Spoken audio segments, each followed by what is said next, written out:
महाकुंभ में उमड़ रहा आस्था का सैलाब, संगम में डुबकी लगाकर श्रद्धालुओं को मिल रहा पुण्य का प्रसाद। गुप्त अष्टमी के महापर्व पर प्रधानमंत्री मोदी भी प्रयागराज महाकुंभ पहुंचे। करीब 11 बजे पीएम मोदी क्रूज बोट पर सवार हुए और संगम स्थल तक पहुंचे। तस्वीरों में दिख रहा है कि बोट में सवार पीएम मोदी महाकुंभ के भव्य आयोजन और गंगा को निहार रहे हैं।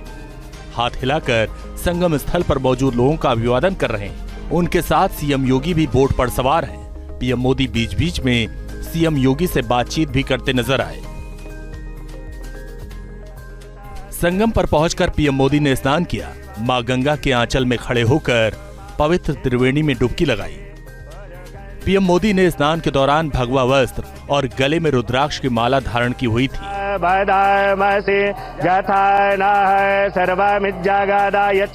डुबकी लगाने के बाद पीएम मोदी ने संगम पर ही खड़े होकर रुद्राक्ष की माला का जाप किया।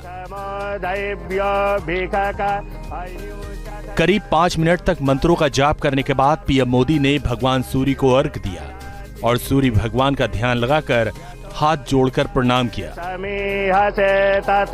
पीएम मोदी ने इसके बाद पानी में खड़े होकर हाथ जोड़कर महाकुंभ के इस पवित्र अवसर पर मां गंगा की परिक्रमा की। परिक्रमा करने के बाद पीएम मोदी ने 3 बार पानी हाथों में उठाकर संकल्प लिया और जल गंगा को समर्पित किया। हाथ जोड़कर पवित्र त्रिवेणी का आशीर्वाद लिया और पुण्य प्राप्त किया। संगम पर स्नान करने के बाद पीएम मोदी ने मां गंगा का पूजन किया। मंत्रोच्चार के बीच पीएम मोदी ने हाथ में कलश थामा और आचमन किया। फिर संकल्प लिया।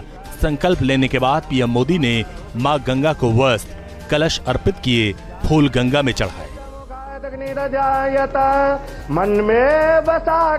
पंडितों के मंत्रोच्चार के साथ पीएम मोदी ने मां गंगा को दुग्धाभिषेक किया और नारियल भी चढ़ाया।